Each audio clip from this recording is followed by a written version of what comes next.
Today, we're going to talk about how to create post-pandemic work agreements that benefit both employers and employees. Many organizations are still struggling to optimize their world at work. Is hybrid here to stay? What's the ideal number of days in the office? Do we need any days in the office to maintain healthy productivity and corporate culture?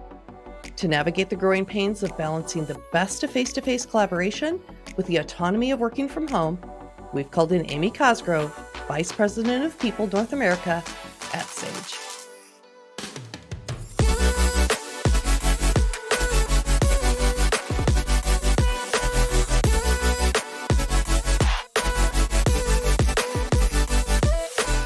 Amy Cosgrove has been in the human resources field for more than 25 years, primarily in the technology industry. Her strength lies in partnering with senior business leaders to drive the right talent strategies to achieve desired business outcomes. She is passionate about leading high-performing teams for high-growth companies. Amy lives in Atlanta, Georgia, which is the North American headquarters for Sage. Amy, welcome to Voices of HR. Thank you. I'm happy to be here today. This is such an incredible topic because it's one that no one has really cracked the nut on. So we are looking so forward to your expertise and your insight and how this all kind of unfolded at Sage and what you found was really the best of a hybrid work environment. But to get us started, so we're really stuck in this perpetual conversation and really debate, I would say, around this shift in the workplace. So as companies consider both the pros and cons, what should be their top two considerations? That's a great question. We've all seen companies choosing to go different directions, some encouraging colleagues to continue to be as flexible as they want to be, and others who are taking a very different stance and saying we want all of our colleagues back into the offices, really as we were pre-pandemic. I think that the most important decision factors for companies are around what will make the company the most productive, what will make colleagues the most productive. And I think that that's dependent on both the company and the culture. Whether or not colleagues need collaboration or whether they need more focused time. And I think a lot of companies have done exactly what we've done, which is to say we need both. We need colleagues to come back into the office to collaborate together and really get that productivity from being face-to-face with each other to promote creativity, innovation. But we also found during the last 3 years that focus time also has an advantage of productivity. So what we've found at Sage is that both is important. And so we launched Flexible Human Work, which really strives to allow for both for our colleagues and for our teams. And it's working very well. To your point, I don't think anyone has cracked the nut, and we're still optimizing it. We're still perfecting it. But I think the flexibility of having both that focused time individually and the collaborative time together face to face is really where we're going to continue to focus our energies.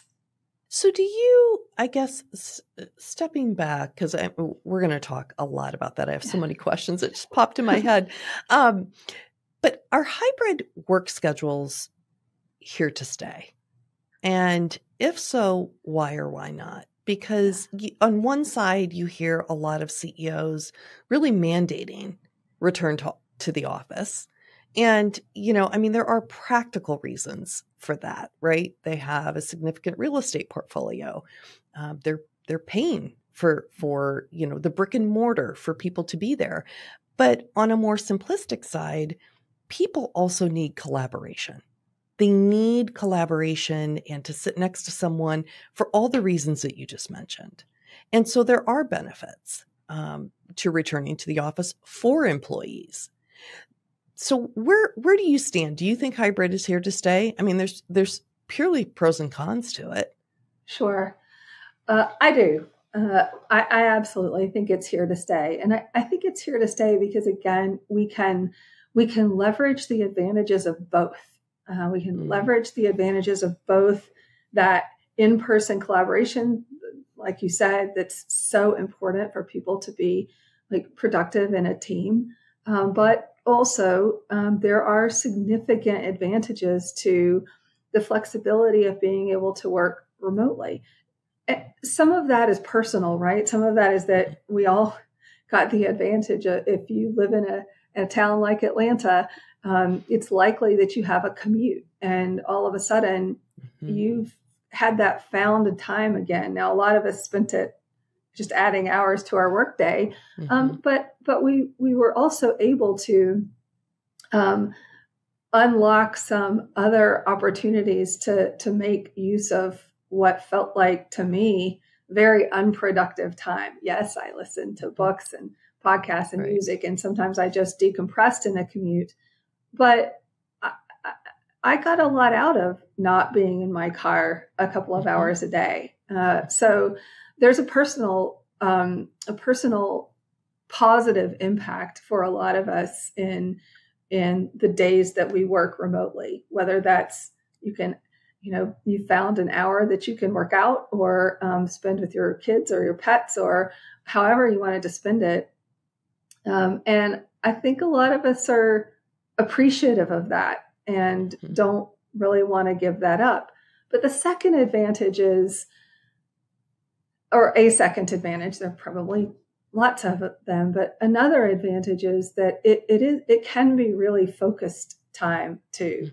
And if you are in a global organization and you were already on calls anyway all day, well, you can do those now from the quiet, if your home is quiet, from the quiet of whatever workspace you have, as opposed to sitting in an office and being on a call with wherever that wasn't in the office. So I think there are real personal and professional advantages to being able to be hybrid, because you can focus the work that you do on those remote days in a very different way. You can. And, when I hear you talk, it's like, yes, all of those things I think did make people happier.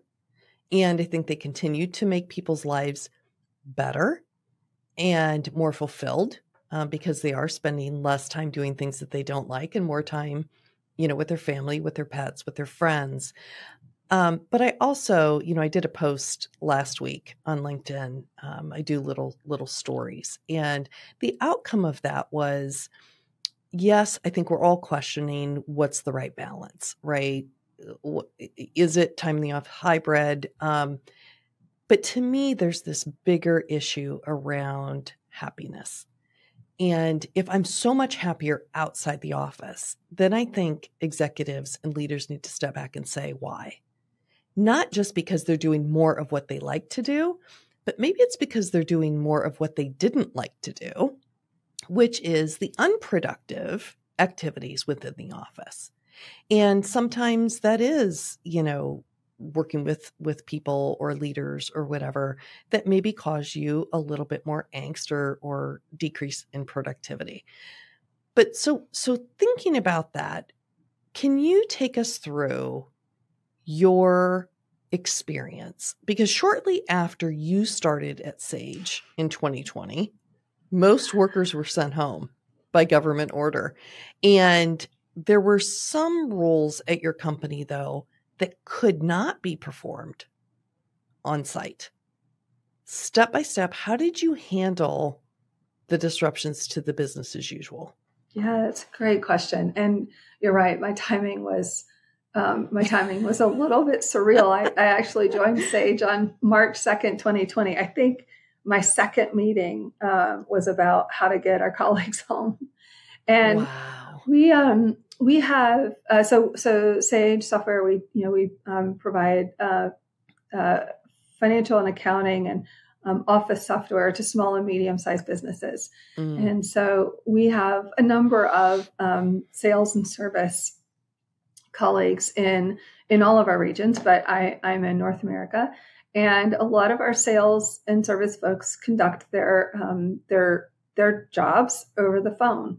And in particular, in sales, a number of our sales folks actually were on secure workstations in our offices. And they were unable to do their jobs from home. I mean, our workstations were secure in our office environment, and our sales folks came in and they did their work, and then they went home. So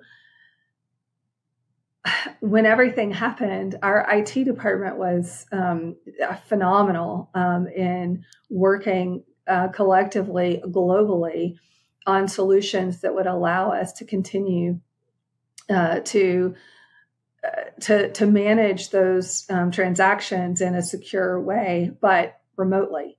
And they were able to do it remarkably in about a 3-week time frame. We were able to get 100% of our colleagues productive and working securely and effectively from their home environments. Now, I know we probably all think back to March 2020, March and April, those first few weeks. And I remember thinking, I wonder how long this is going to last. I remember 2 weeks, thinking 4 weeks. Exactly. That's exactly what I did too. It's like, this isn't going to last very long. We'll all be back. Whew. Yeah, exactly. It didn't work that way, did it? No, not at all. And I think, in the first few weeks, we all were just temporarily, okay, we've got this. This is like if we were sort of working on vacation. Fine. Yes. We can do this. And then when it sort of settled into this is going to last a lot longer than we imagined, it was a little more difficult. And that's when, to your question around happiness, I think that becomes a really very personal and very specific set of circumstances for every individual. Mm-hmm. And we had, a lot of folks who weren't just dealing with how to work from home. They were also dealing with, well, I'm not just trying to work from home. Now my kids are at home because they can't go to school. And both of us work. So now we've got 2 people working, and, some people had home setups that allowed for all of that to happen without too much disruption. We had plenty of colleagues who did not have home environments that allowed for, that kind of, so it was stressful for a lot of our colleagues. And I think we all learned to navigate our way through it and figure out the right approaches. I know we had a lot of colleagues who would flex when they worked, and they might start earlier in the day and finish earlier in the day, and their spouse might start a little bit later and finish later. And everybody kind of worked out what was necessary to work. We had some colleagues who asked if they could come back into the office because their home environments were not conducive to them being able to feel productive and to feel effective and to get their jobs done well. So there's a lot of individual circumstances. I think a lot of people had to work out how they could continue to feel successful and productive in their roles. But I think for the most part, we figured that out. And it was because we didn't have a choice. It's because we still, nobody could go back into the offices. I think it was really hard for everyone because, we also, it's hard to remember this now, but we weren't going to restaurants and we weren't doing anything. We were stuck. So did you allow those people who requested to go back into the office? Did you create a work environment where they were the 6 feet apart? And I know that there were different states that had different requirements to bring people back into the office. Was that an option for people? Right. So in some instances we were able to do that. In others we weren't. It kind of depended on our real estate our real estate options and whether the building we were in would allow for that. We had our IT department who pretty much stayed in the office the whole time. Yes, with the right parameters around the CDC recommendations at the time. But then when we started, when certain states and certain locations started relaxing the standards, we did the same things I think that a lot of companies did. We established capacity thresholds and saying if our office holds 350 people, we're only going to allow 110 to come back right away, because that's all. And so we would work out what the capacity was and who could come in and maybe stagger the days. And so I think a lot of companies approached it that way, and we approached what roles were most critical to get in first, which teams needed to work together most closely and in person, and which roles could continue to be productive, remotely at higher levels if we were to stage that out. So, we've done that over the last couple of years, but even today, we still have flexible human work, and our teams have team agreements. Each leader, has determined the ideal number of days in the office for teams, and we have, for instance, Together Tuesdays, where we all try to be in the office on Tuesdays, because what you don't want is to go back to the office and nobody else is there. Yeah. So let me have you step back just for a second. So you had talked before, and you just mentioned again, this flexible human work arrangement. So that's kind of what is that what you're calling your return to work? So kind of your post-pandemic work relationship or agreements that you have. So can you explain to us a little bit about what that is, how that came to be, and then now what do teams look like? You give us a little bit of a hint, but how do they look differently than they did before the pandemic? Sure, absolutely. So when we really started thinking about, coming back in full force and what that would look like, not just, we can bring a third of folks in on certain days, but when we said, ultimately we're going to be back, what's that going to look like? Because we do believe that hybrid is here to stay, and we want our colleagues and our teams to continue to have flexibility. And so we launched globally what we refer to as flexible human work. And it really allows for flexibility in a couple of different ways. And the first is flexibility of time, and, having the flexibility to come in 2 to 3 days a week, depending on what your team is like, and what your leader believes is productive for that team. Now, some of our teams want to be in 5 days a week, and some of our teams want to be in certain periods of the month. So they might want to be in the last week of the month or the first week of the month, and then remote for the in-between months, if that's when they're productive. My payroll team, wants to be in together to deliver on payroll and to process payroll together, but then they might be off for the next, not off, but remote for the next week. Most of our teams, that flexibility of time means they're going to come in 2 to 3 days a week. They're going to decide at least one of those days they're all going to be in on the same day, so that they can actually have face-to-face meetings. They can have face-to-face, team events, and really take advantage of the in-person collaboration that we all know exists. So sorry to interrupt you, but I have to ask this question.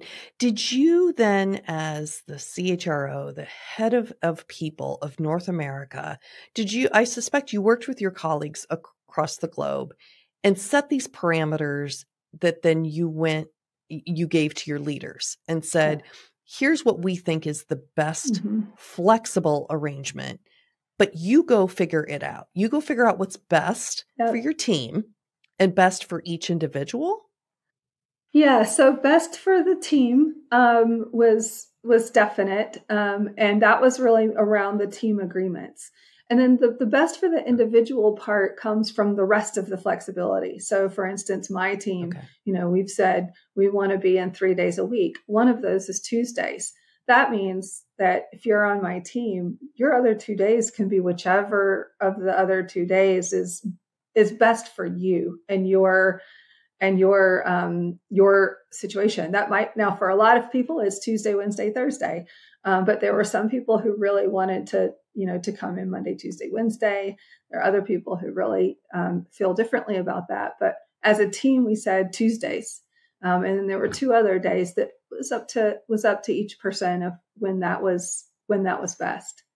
Now, what I suspect that there, as large as Sage is, that you had to have had some individuals who said, I don't want to come in at all. Yeah. I want to stay home all 5 days. Was that an option, or how did you process that? Yeah. So the basic answer is no, it's not really an option. However, there's always a bit of a caveat. So so we really believe as a company that we will be more productive and effective for our customers and our colleagues and our communities if we are collaborating together in person in our offices under this flexibility for sure. But we believe in the power of teams and in the productivity of being face to face. We also believe that people can be highly productive if they have additional focus time. So we really do want people to come in. Not 5 days a week, probably never again 5 days a week. Yeah. But we want them to be in and to be part of the Sage team in person. Now, the caveat that I mentioned is, and this would have been true before COVID. There are times when there are accommodations that need to be made for certain instances, and I'm sure every company has been in the same situation where we've had, some special circumstances of people who are at higher risk or have special circumstances that did require us to make certain accommodations. The ADA is helping with this and it's helping establish those. So there's legal guidelines. Boundaries too that you had to absolutely take into account. Okay. Yeah. There was another great thing that we did with our flexible human work, which I think a lot of our colleagues have started to take advantage of. So, I said there were kind of several components to our flexible human work. Another one was work away. So you probably heard of, friends or whoever, like, if I can't work from the office, I might as well work from the mountains or the beach or wherever during. Yeah, some people sold their homes, some people sold their cars. Yeah. Went someplace that that they felt a little more at peace during that. So we also developed a work away part of our protocol for flexible human work, and we now allow colleagues to work away up to 10 weeks a year, up to 10 weeks in a rolling 12 months, and we have guidelines for that because international tax law means that we can't do that everywhere, but we make it kind of easy for our colleagues to say, I live and work here. I want to live and work here for 2 weeks or 3 weeks or 4 weeks, and you can go in and craft this just like if you were going to ask for vacation time from your leader, and it takes you through a whole series of questions, and some of our colleagues work from the mountains or from London or from wherever they would like to for a few weeks, which was particularly helpful for people who wanted to take care of their parents or check on their parents, be with other family during some of this time. But we don't see that going away either, because it's been a real advantage for our colleagues. And to what you were saying earlier, under continued flexibility continues to drive happiness, beyond the happiness that you get out of being successful in work, being able to spend time where you want to, continuing to work, has also been, it's been real popular. I can only imagine, because when you said that, I felt happy for them. Yeah, that they were able to do that. So when you, I was thinking in our pre-call that you had also talked about, there was a point in time where you surveyed some of your colleagues and employees to get their input. So was that before or as you were developing the flexible human work strategy, or was that after to make sure that things were going as intended? Both and all. So, so as a company, we do formally survey our colleagues twice a year, and we did that pre-pandemic, of course. But once the pandemic started, we partner with a company called Glent for our engagement surveys, and they have a really great product feature of what's called always listening, and you can turn this part on and just have it constantly on for colleagues, as opposed to like a 15 question survey that comes out twice a year. You can turn this always listening on. And what we did at the beginning of the pandemic was we turned it on several different times and would leave it on for 3 or 4 weeks, and we just asked one question, maybe two questions. The first question I think we asked was, what do you need? As a colleague, what do you need? And we heard everything from, I need to figure out how to run my household now with kids and with everyone in our household being there 24. I need a break. I need more time. I need more flexibility in terms of when I get work done. I need mental health support. We continued to turn this feature on, like throughout the entire pandemic at different times. And it morphed in different regions as other things started going on during the pandemic, and our colleagues needed support in different ways, and we were able to then tailor how we were supporting colleagues to address that. One of the things we implemented was purchasing Headspace for all of our colleagues. A Headspace subscription for all of our colleagues and their families.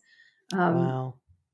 And I think just listening to the challenges and listening to what colleagues were dealing with, and decisions they were trying to make and ways they were trying to cope, helped us to craft the best ways to support them. That is amazing. I have not heard of a company doing that yet, nor have I read that. I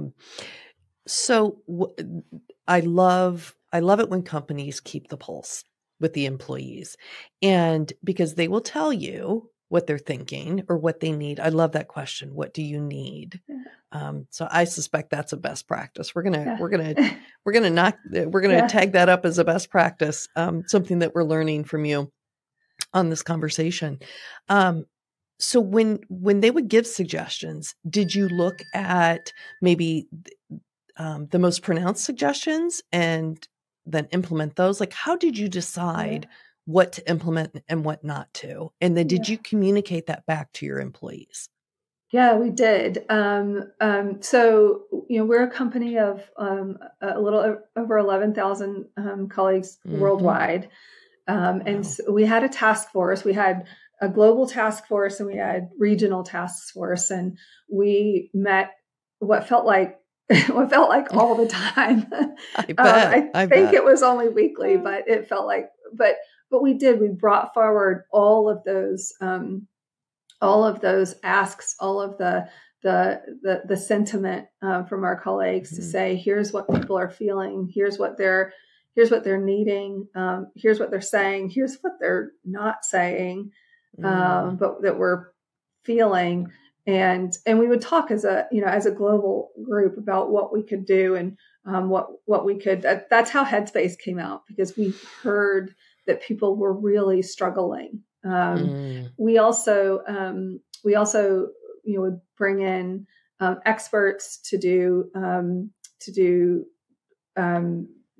Friday afternoon or whatever time we would decide to do it, conversations.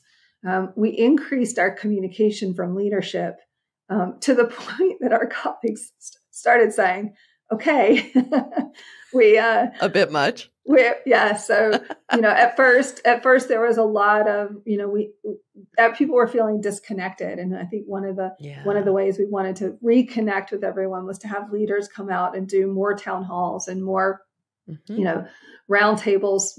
Everything was virtual, obviously, and we did, and our leaders were fantastic, and they jumped on the opportunity, and we had very frequent leader email communication, chat communication, roundtables, town halls, all of those things that we were employing to make sure that we were not just listening through our always listening survey, but that we were actually engaging directly with our colleagues and listening in those formats too. And then again, I think we may have over-indexed on that, because at some point, I think it was really helping, and it was doing what it needed to do for a long time. And then at some point, people were like, "Okay, we'd like some of this time back from all of the communications." But you know what? I have heard that from a lot of my clients. Is that a majority of them are executives, and they loved the fact that they kind of were able to set a couple of things aside and just reconnect in a very powerful way with their leaders and with their people. They were conducting skip levels during this time. And the feedback that they received back was, this is how it should be, right? They got to reconnect. They got to develop their people. They got to step in and offer solutions where maybe they hadn't in the normal course of business pre-pandemic. And so there was something about reconnection, even in a, flexible work environment, that everybody loved. And that really harkens back to collaboration and connection is absolutely necessary. And people look to their leaders for that. Absolutely. And I think one of the things that we all experienced during that time was the convergence of all parts of our lives together. And there was no, you're looking at the background that my team, like, this is all they knew about. I didn't meet, because I joined on March 2nd, 2020. I didn't meet a lot of people in person until well after I was in the company for a year. Now, I had met some people before I joined, and I still met some at the very beginning, but this background was all anyone knew of me for the longest time. And I think, we met people's kids, we met their pets, we saw their home offices, their kitchens, their dining rooms, their whatever. Like, you did. Our lives converged in a way that hadn't really happened before. So that connection that you mentioned became a deeper connection for a lot of people who that wasn't their first instinct. They were really productive and successful at work, but they didn't really necessarily combine their personal and professional lives all that much. And none of us really got away from that during this time. No. We all were in each other's space, personal space. We were. And so I think connecting was different, but in some ways it was forced. But in other ways, it just opened up this new way to connect with people. It did. And I loved seeing how I people did too. decorated. And, I remember working with this woman and she was in her bedroom and it's like, the colors that she had just selected. She's like, I just repainted my whole bedroom. And so it was fun. It was fun getting to know people in a very different way. And pets were like pets. Everybody got to meet Lola. Yeah. Yes. Our little sheepoo Lola. Yeah. Oh, cute. Yeah, everybody would apologize if their dog was barking in the background. Oh, yeah. It's like, no, bring him into the camera. I'd like to meet them. Right. So cute. So there's a lot of business leaders out there, primarily in the C-suite, I suspect, that are really still questioning, even where we are today, that a hybrid work environment is not going to have a detrimental effect on productivity, on culture. Culture is the word that I hear more than any other word when associated with hybrid work environments. But you actually were able to track KPIs during this whole scenario, right, that unfolded. So can you tell our Voices of HR audience a little bit about what those metrics were and what trends did you see during this whole pandemic and post-pandemic rollout? Absolutely. So we track a number of different in our formal survey twice a year. We track a number of different indices, and engagement definitely went up. And one of the indices that went up a lot was care. And I think our colleagues recognized the discretionary effort that Sage was putting forward to make sure everyone was okay and that everyone was productive. And I think Sage has a really strong colleague culture to begin with. It was already really strong, but I think our CEO and the executive team really shined during this time. And by the way, not just with our colleagues, with our customers too. And our customers are small and medium businesses. And so, we had a real concern for them and desire to help them through this pandemic too, because that was a group that, yes, some of them thrived, but many of them did not. And many of them needed a lot of support, which our CEO, frankly, won an award for in the UK, and how he helped customers specifically through the pandemic. And so I think our colleagues felt all of that. They felt the extra effort, and they also saw what other companies were having to do, and the choices they were making, and they appreciated the what Sage was doing. To speak to what some leaders are feeling now, I think there's a part of it that's related to trust, right? Like there's a part of it that's like I don't trust that productivity is going to be as high if all of our employees are not coming into the office. I think we were able to show that our engagement went up, that our productivity maintained and sustained during all of this time. Part of it was that we were all in the same boat. We were all, no one had a choice. We had to work remotely. And now that we can come back into the office, we have come back into the office. There is a feeling that we want people to become part of the culture, or stay part of the culture, continue to build the culture in a way that continues to be sustainable and productive and effective for our customers and our communities. And I think there's some leaders who are nervous that, not having a real connection, a tangible connection to the culture, to the people, keeps people disconnected.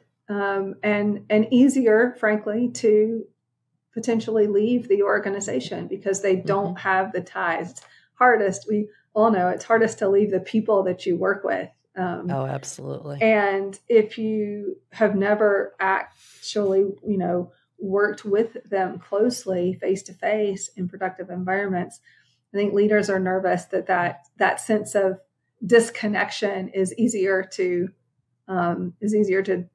disconnect. So I get that part.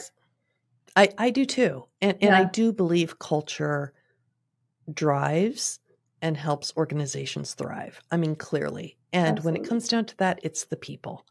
And I mean, I'm still friends with people from 30 years ago when we were in the trenches and we had 2 weeks to come up with this innovative product and nobody thought that we could do it. And I think the CEO basically assigned it to us just to see if it could be done. And we did it. And we still get together today. And those relationships were formed so many years ago, and we still support each other, even though none of us work together in the same company anymore. So there is something about that. And I think another best practice that you just shared with us that I need to call out and make a point of is that companies are realizing that you get from people what you give. And when you just said you showed them care during one of the most difficult times of their lives, that is a key driver of loyalty. And loyalty obviously is a subcomponent of engagement. So, I mean, kudos to Sage and to you and your team for doing that, but that is truly a best practice.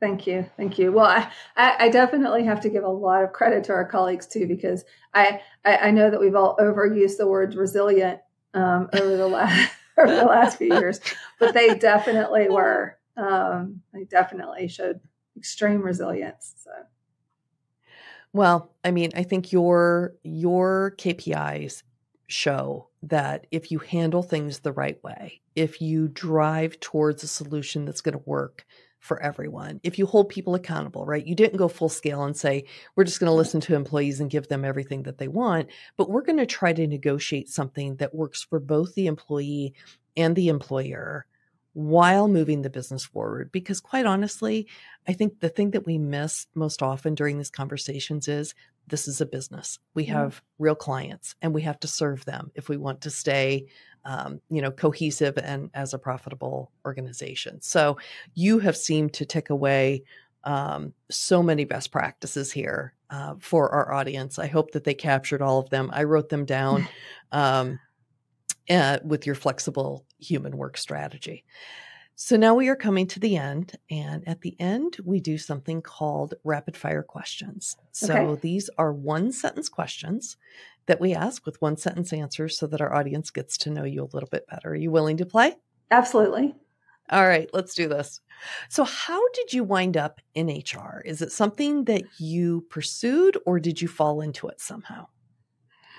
I fell into it somehow. I started my first job out of college was with a nonprofit, and as many of you who have been with nonprofits know, you pretty much do everything. And I was one of those people who just did a little bit of everything, and got an opportunity to work in employee relations and HR and talent acquisition and even payroll, and it really just sort of clicked for me.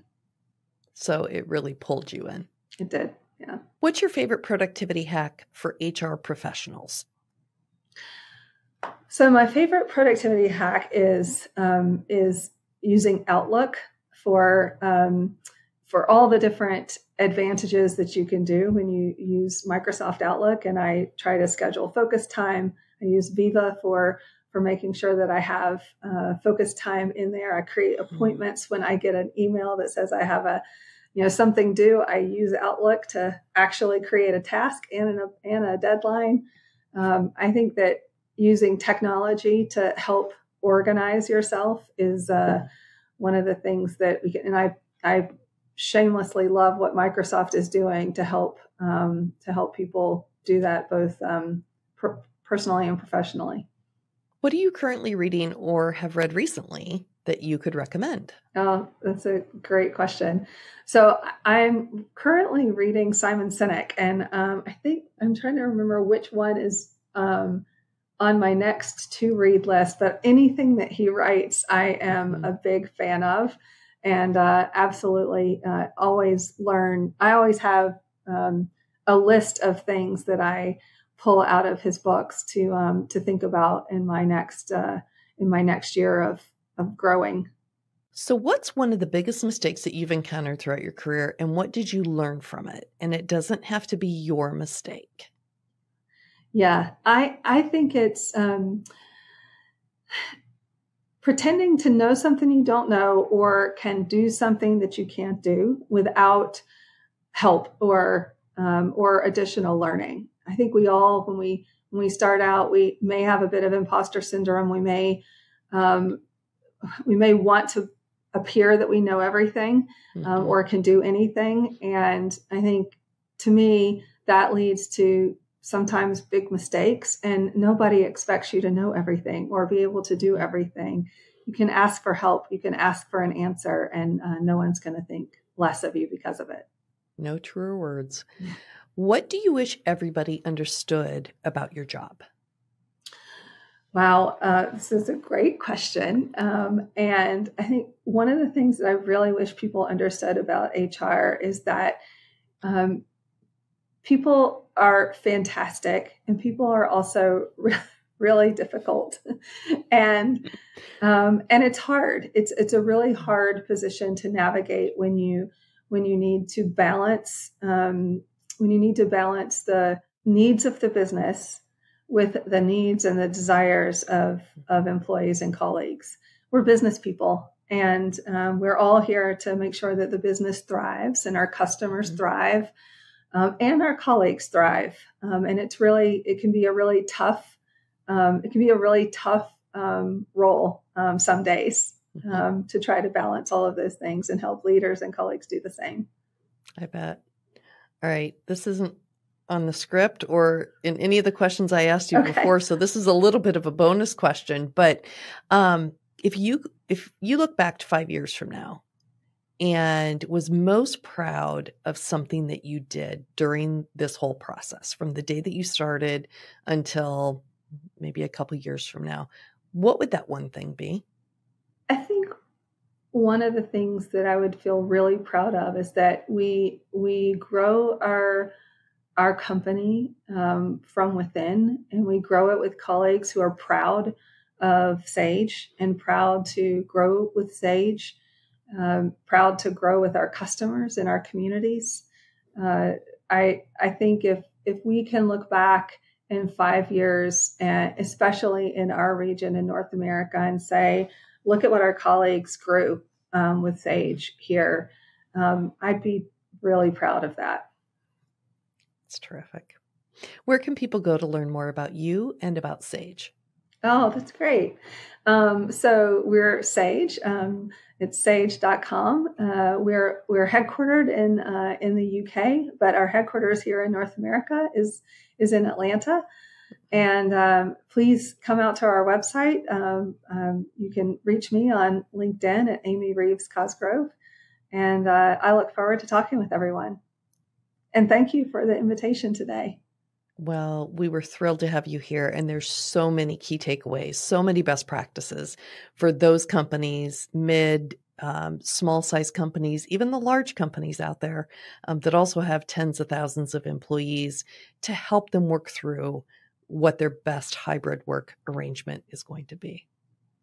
So today we've been joined by Amy Cosgrove, Vice President of People for North America at Sage.